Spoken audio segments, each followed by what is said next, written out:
Right, ఇక AP assembly సమావేశంలో AP CM Chandrababu Naidu మాట్లాడుతున్నారు. లైవ్ లో చూద్దాం. విశ్వాసం ఉంది, అందుకే ప్రజలు నమ్మే పరిస్థితికి వచ్చారు అధ్యక్ష. ఈరోజు కాంగ్రెస్ సభ్యులందరూ గుర్తుపెట్టుకోవాలి, రాయలసీమలో ఉండే ప్రజలందరూ కూడా ఆలోచించుకోవాల్సిన అవసరం ఉంది. ఈరోజు ఈ రాష్ట్ర సమగ్ర అభివృద్ధి ఒక్క తెలుగుదేశం పార్టీతోనే సాధ్యం అధ్యక్ష. చేశాం, చేసి చూపించాం. ఈరోజు ఒక్కసారి ఆలోచిస్తే అధ్యక్ష, రాయలసీమ రాళ్లసీమగా మారిపోతుంది, ఎడారిగా మారిపోతుంది అనుకున్నప్పుడు మొట్టమొదటిసారిగా బచావత్ అవార్డుని ఒక ఆధారంగా చేసుకుని మనకు నీళ్లున్నాయి, ఈ నీళ్లు కృష్ణా జలాలు రాయలసీమకు తీసుకుపోవాలని ఆలోచించింది మొట్టమొదటిసారిగా తెలుగుదేశం పార్టీ. నందమూరి తారక రామారావు గారికి కూడా నేను తెలియజేస్తున్నా. ఆ రోజు ప్రారంభించిన ప్రాజెక్టులు మీరు చూస్తే తెలుగు గంగా, హంద్రి నీవా, నగిరి గాలేరు, ఇలాంటి ఆల్ ప్రాజెక్ట్స్ అధ్యక్ష. ఈ రోజు అక్కడ జరిగిన అభివృద్ధి అంతా కూడా తెలుగుదేశం పార్టీనే ప్రారంభించాం, తెలుగుదేశం పార్టీని మళ్ళీ పూర్తి చేసే పరిస్థితికి వచ్చాం. ఈ రోజు ఎన్డీఏ కూడా దాన్ని ముందుకు తీసిపోయే పరిస్థితికి వచ్చామని కూడా నేను మీకు తెలియజేస్తున్నా. ఈరోజు ఏదైతే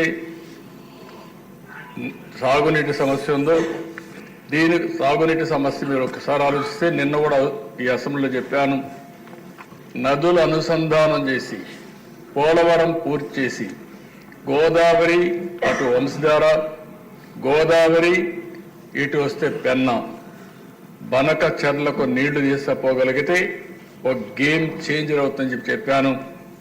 ఒక్క విషయం మీరు చూస్తే అధ్యక్ష, ఆ రోజు ఒక్క కియా మోటార్స్ రావాలంటే, దానికోసం రిజర్వాయర్ కట్టాలంటే, నీళ్లు కావాలంటే ఒక సంవత్సరంలో కట్టి, ఈరోజు ఆ రిజర్వాయర్ ద్వారా నీళ్లు ఇచ్చిన తర్వాత కియా మోటార్ వస్తే అనంతపూర్ జిల్లా ముఖ చిత్రమే మారిపోయిందంటే అది తెలుగుదేశం పార్టీ చూపించిన చొరవ అని చెప్పి కూడా నేను మీకు తెలియజేస్తున్నా. ఈరోజు రాయలసీమ మొత్తం మనం చూస్తే నీళ్లు ఇవ్వగలిగితే, హార్టికల్చర్ని మనం అభివృద్ధి చేయగలిగితే ఆ ప్రాంతానికి మహర్దశ వస్తుందని చెప్పి కూడా నేను మీకు తెలియజేస్తున్నా. కొన్ని అడ్వాంటేజెస్ ఉన్నాయి అధ్యక్ష. బెంగళూరు ఎయిర్పోర్ట్ అనంతపూర్కి చాలా దగ్గర, హైదరాబాద్ ఎయిర్పోర్ట్ కర్నూలుకి దగ్గర, ఇటు చెన్నై చిత్తూరుకి దగ్గర.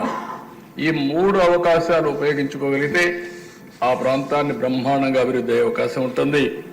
ఇంకో పక్క ఇన్ఫ్రాస్ట్రక్చర్ కూడా మీరు చూస్తే రాయలసీమలో బెస్ట్ రోడ్స్ వచ్చాయంటే నేషనల్ హైవే కానీ స్టేట్ హైవే కానీ అది తెలుగుదేశం పార్టీ హయాంలోనే వచ్చాయి అధ్యక్ష. అవన్నీ కూడా ఆ రోజు ప్రతిపాదన పెట్టాం, అవన్నీ వచ్చాయి. ఇంకొక పక్క ఓర్వకల్లో ఎయిర్పోర్ట్ కట్టాం. ఇంకొక పక్క మీరు చూస్తే ఈరోజు తిరుపతి ఎయిర్పోర్ట్ని ఎక్స్పాండ్ చేసి రన్వే పెంచి ఈరోజు ఒక హబ్గా ఇంటర్నేషనల్ ఫ్లైట్స్ కూడా రావడానికి చూసాం. కడప ఎయిర్పోర్ట్ను కూడా రన్వే ఎక్స్పాండ్ చేసి నైట్ ల్యాండింగ్ ఫెసిలిటీ కూడా పెట్టే పరిస్థితికి వచ్చాం. అంటే ఈరోజు ఏ ప్రాంతంలో లేనటువంటి 4 ఎయిర్పోర్ట్లకు ఉన్నాయి అధ్యక్ష. ఒక పక్క తిరుపతి, ఇంకో పక్క కడప, ఓర్వకల్, ఇంకో పక్క పుట్టపర్తి ఒకటి ప్రైవేట్ ఎయిర్పోర్ట్ ఉంది. అడ్వాంటేజ్ కింద బెంగళూరు కూడా వచ్చే పరిస్థితి వస్తుంది అధ్యక్ష. ఇంకో పక్క అధ్యక్ష ఎడ్యుకేషన్ ప్రాధాన్యత ఇచ్చాం. తిరుపతిని ఒక ఎడ్యుకేషన్ హబ్గా తయారు చేస్తున్నాం. ఐఐటి, ఐజర్, అదే మాదిరిగా కల్నరీ ఇన్స్టిట్యూట్ ఒకటి, త్రిబుల్ ఐటి కర్నూలులో పెట్టాం, ఉర్దూ యూనివర్సిటీ కర్నూలులో పెట్టాం. ఇవి కాకుండా దేశ సెంట్రల్ యూనివర్సిటీ అనంతపూర్లో పెట్టాం. రాయలసీమని ఒక ఎడ్యుకేషన్ హబ్గా తయారు చేయాలని తెలుగుదేశం పార్టీ ముందుకు పోయాం.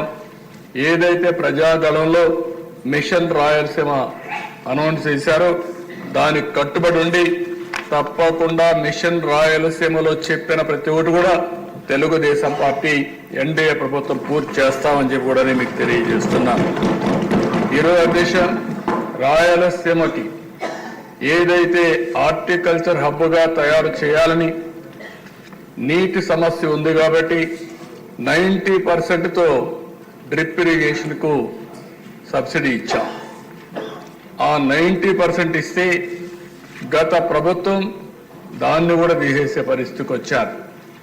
అలాంటి ఏ విషయంలో చూస్తే అధ్యక్ష రాయలసీమకు ఒక్క పని చేసిన దాఖలాలు లేవు.